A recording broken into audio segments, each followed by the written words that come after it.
In today's video, I'm going to teach you how to add password to an Excel file. If you want to protect a workbook so other people can't open it without permission, Excel has a built-in password feature that makes this process quick and straightforward. In this walkthrough, I'll show you exactly where to find that setting and how to apply it correctly so your file is secured the next time it's opened.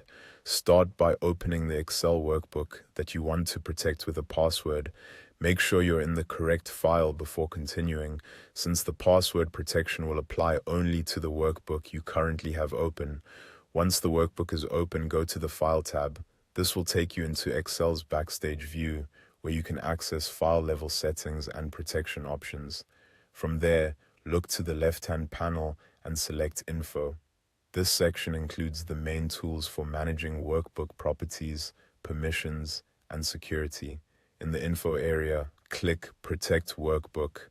A drop-down menu will appear with several protection-related options.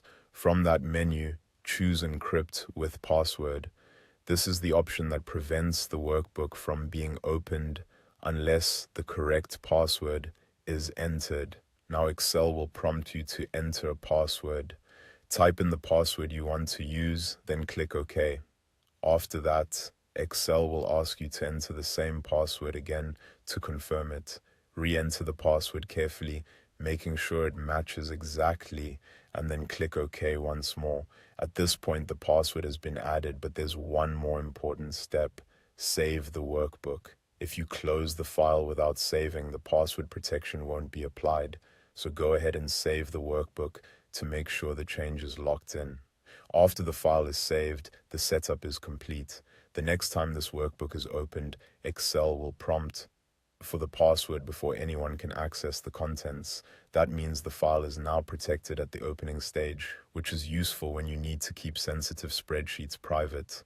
One important thing to remember is that this password is required to open the file, so be sure to store it somewhere safe if needed. If it's forgotten, accessing the workbook later can be difficult. It's also a good idea to choose a password you can remember, but that isn't too easy for others to guess. And that's it. You've successfully added a password to an Excel file.